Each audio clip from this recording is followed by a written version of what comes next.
Salvete Spectatores, it's Masopust. Welcome back to Tyranny, the second post-commentary episode. We just spoke with Eb.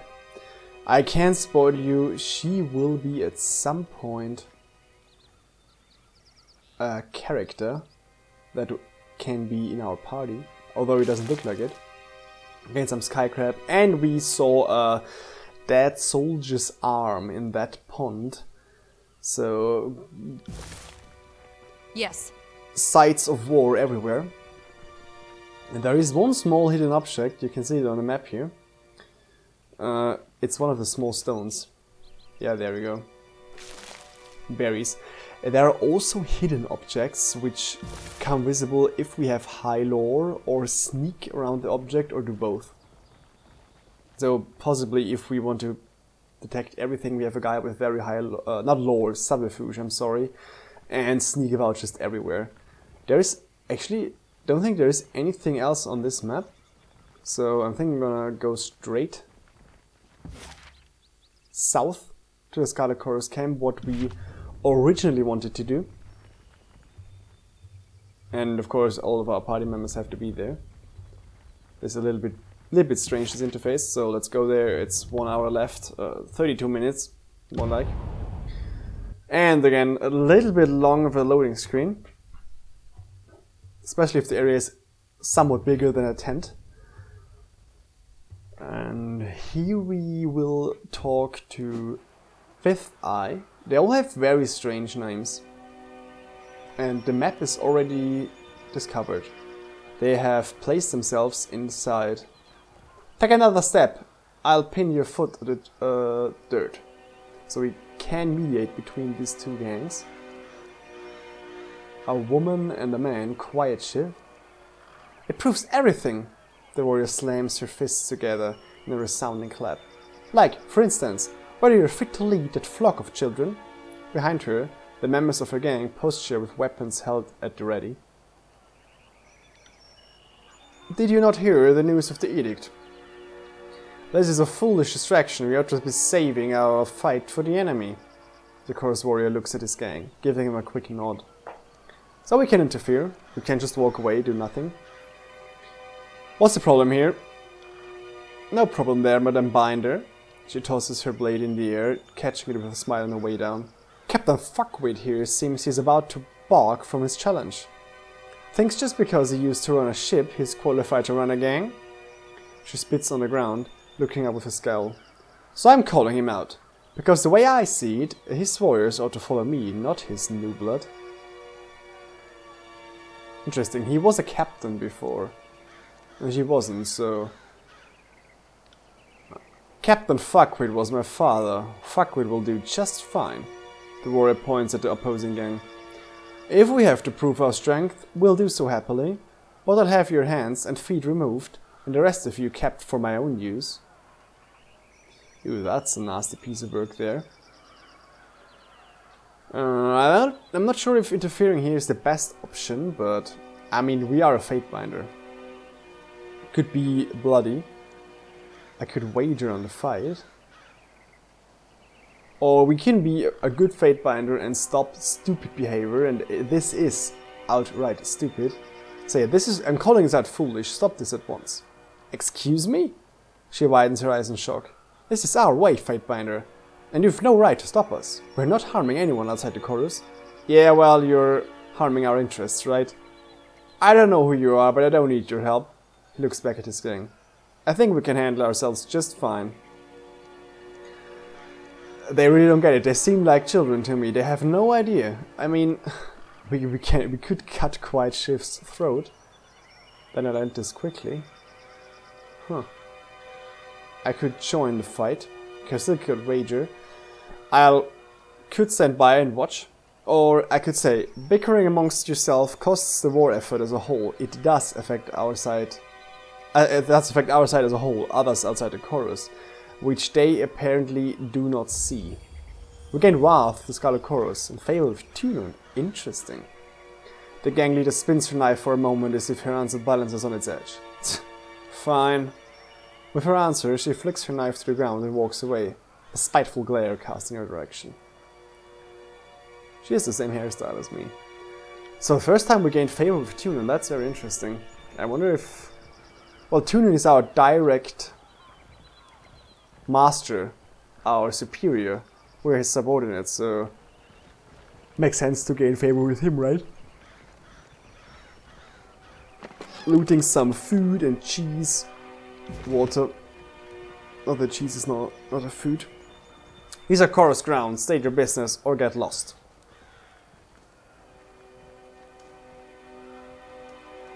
A rotting body bearing Scarlet Chorus war paint is screwed upon a wooden pike. So they are killing each other as well as everybody else? Oh god. The guard places her hands by her belt as you approach, gripping the hilt of a blade.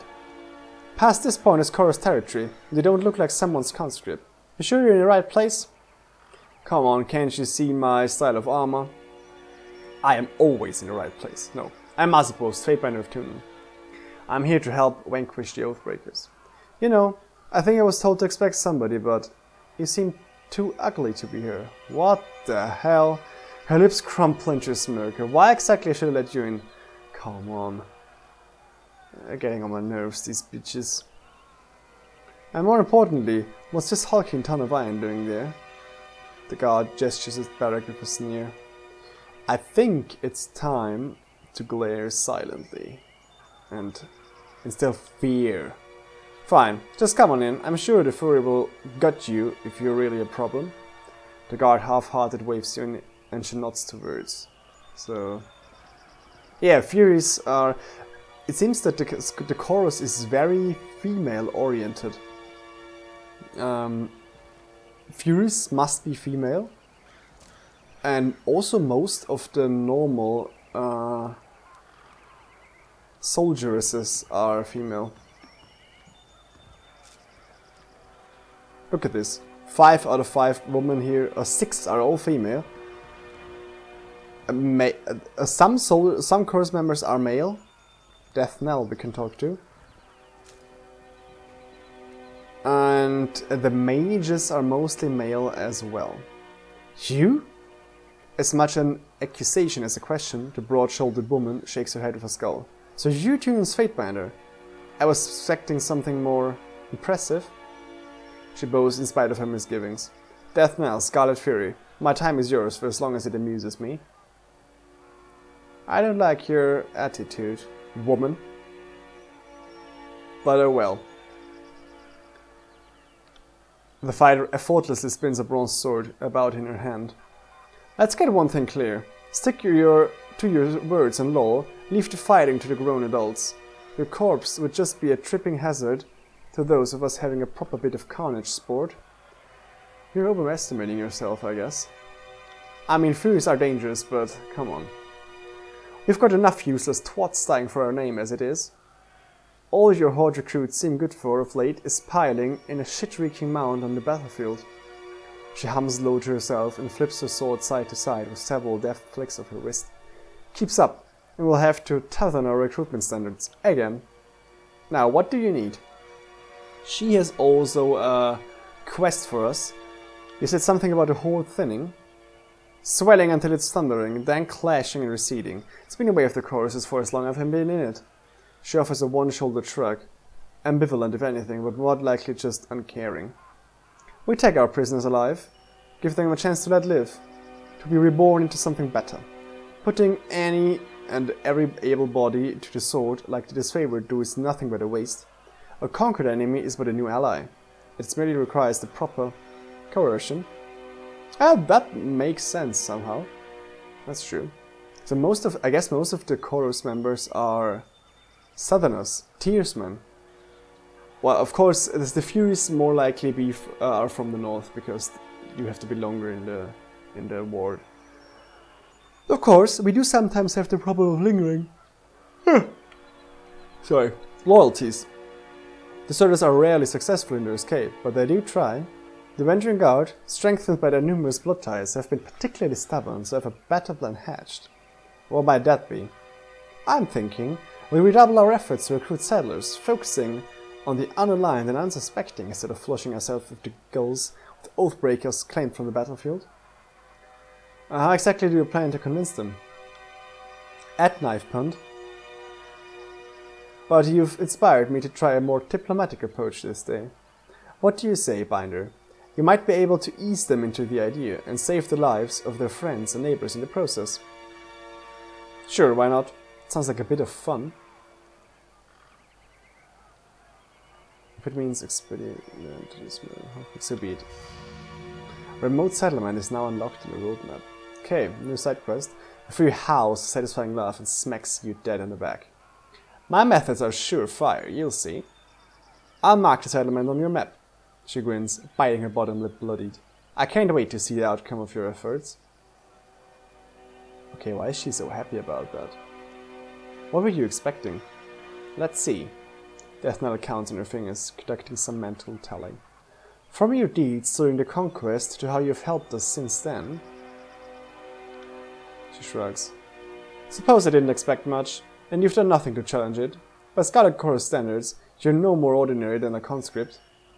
Work a little harder on setting yourself apart. Maybe someday you'll live up to your name. They're getting on my nerves. Insult me again and I'll bury that blade in your belly before you can scream. They like that. We gained also reverse loyalty. She appears with surprise, but please laugh at your threat. Tapping the flat of the blade against her thigh, she cans her neck until it audibly cracks. Maybe there's something more to your faint binders after all. What can you tell me about the Scarlet Chorus? The Voices of Nerat's glory made manifest. In a chorus, strength rises and the weak feed the soil. Death Knell smiles, standing tall as she extols the army. Our ways terrify the cowardly and shock the naive, but our traditions exist to offer promise and prestige to those fit to claim it. We abandon all petty rules for one simple law: strongest must lead. Death Knell frowns, her eyes narrowing. Do you recognize the Scarlet Fur when you see one? We are the warrior spirit of Chorus, scholars of sword and shift. She folds her arms, puffing out her chest. In peace, we train those tough enough to endure our lessons, but wise enough to learn from the best.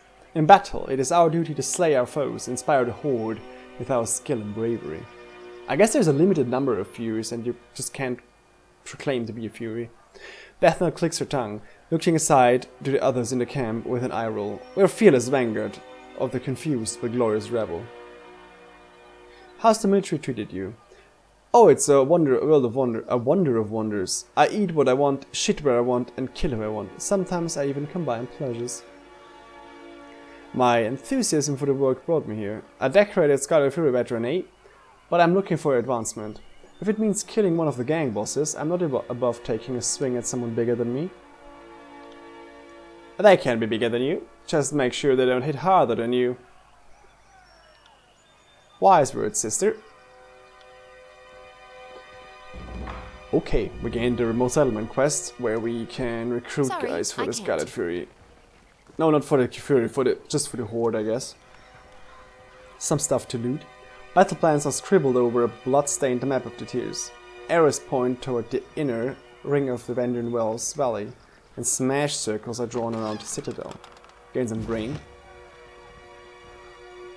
Most of these provisions are withered with rot. These arrows are splintered, they're fletching model. They are likely pulled from corpses. Interestingly enough, there are... Ooh, I gained some secret stuff. Ah, interesting. So yeah, we can detect Rod Spear.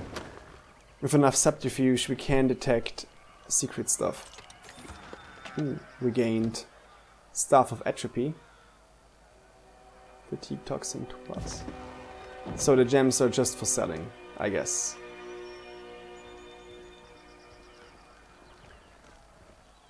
So in each camp there's also a mixture of different units. They're not only chorus members here. More looting. Bent Bronze Dagger. I think that's only for selling. That doesn't make much sense otherwise. In the bottom we can loot fruit. And if I remember correctly from my actual playthrough, there is one different lock to crack. Difficult lock to crack. Small marks have been painted onto this corpse, marking certain body parts as more difficult targets than others, so they use corpses for target practice. A scroll sits here, glowing with mystical energy. Read scroll. We can do that. We learned the sigil of illusion. Interesting. And all my party members gained I got it. lore. We have a bronze hammer and Scarlet Fury boots there.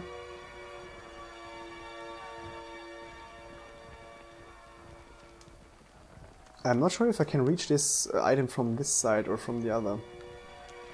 But this is the one I think that requires 47 subterfuge, which is too high for our character. Yeah, can't do that. I only have 44, so I need 3 more. Which isn't too difficult if we have other things to crack open, but without that, well...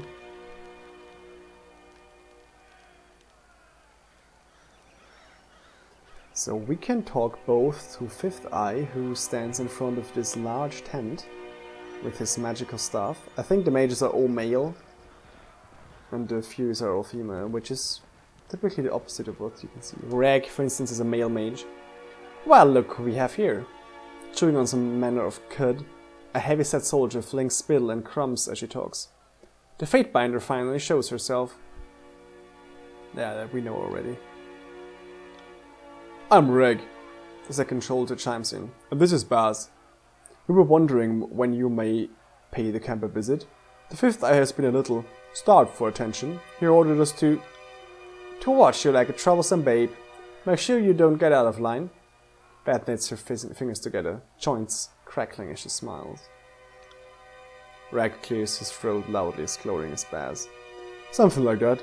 If you have questions, ask us. Good luck finding anyone else in the camp who will give you answers, or even a smile. So, anything we can do for you?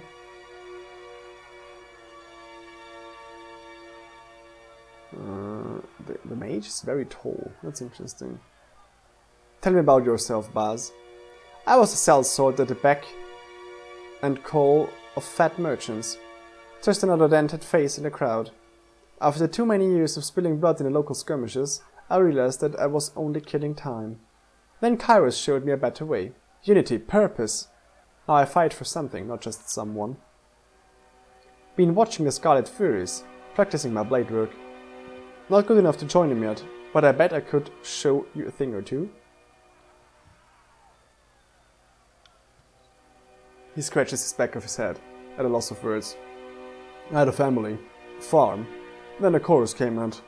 Well, now I have the chorus. Priorities change when you hear screams in the night and feel a blade pressed to your neck. Things like farms and families don't seem as important anymore. I used to have nightmares thinking about the culling. Felt awful, remembering how I hacked my mom and dad to bits just to could survive. So this is really gruesome. When a Scarlet Chorus conscripts a village, they hold a ceremony known as the culling. Every able-bodied man, woman and child is given a weapon and forced to fight their family and friends to the death.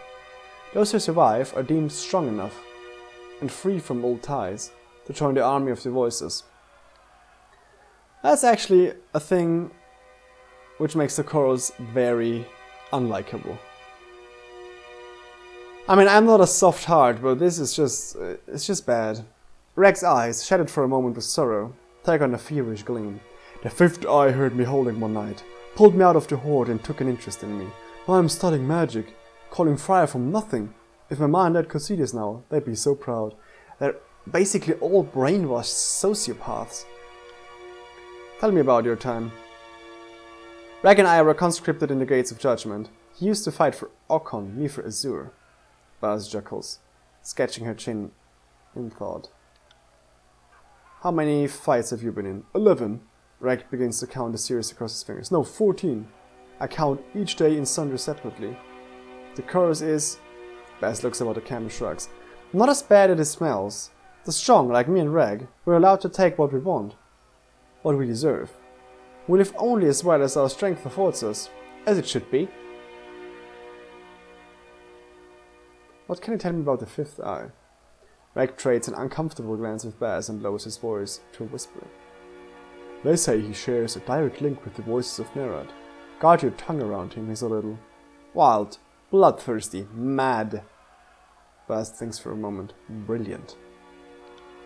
Reg flinches and glances over his shoulder. I was going to say eccentric. The chorus isn't picky about those who join the ranks, so you can expect to find some unusual types. Most are as likely to kill you as promote you. What do you know about Vengeance as well? The walls might seem imposing, but the Vengeance Guard do a better job of hiding its weaknesses and fixing them. She shrugs. We took the citadel once before, so we can take it again. We have to, don't we? Reg looks up at the imposing tower of the spire. Though Kyrus knows I don't want to stay any longer than necessary. Why is he afraid? She follows his gaze and shakes her head. You should know better than to parade your cowardice before the Fatebinder. So cowardice is just superstition. Are you afraid of the spire? Sorry, Fatebinder. I shouldn't have mentioned anything. He sighs. The fact of the matter is, we were told to stay away from spires and old walls ever since we were babes. Of all the dumb childhood lessons that fell by the wayside, that onward stayed the same. I wonder why that is. Well, you maybe have heard of Banes, like myself. We will encounter them later in the game, for sure. Imagine a soldier of the chorus pissing himself over architecture. More like what's underneath it, Reg frowns.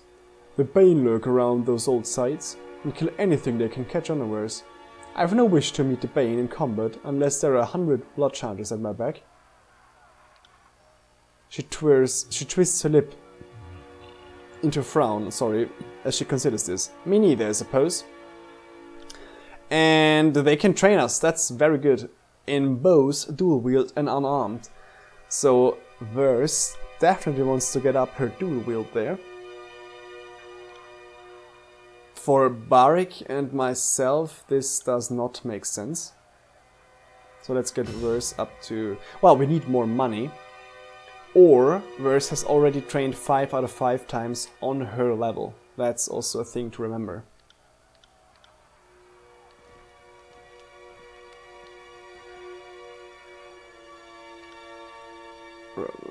Since the Fatebinder spoke, I felt like bugs were crawling under my skin.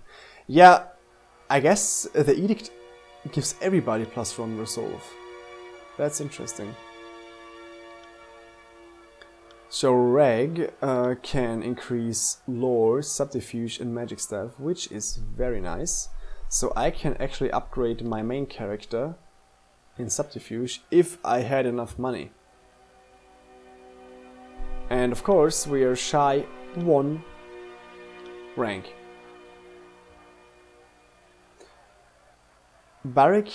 For Barik, neither of these makes sense, magic staff, subterfuge and lore, so he will have to wait.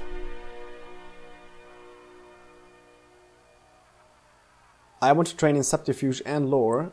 Magic staff is not that important. And the problem is I don't have the money. I could train 3 levels in subterfuge and then gain the 47 chest or whatever.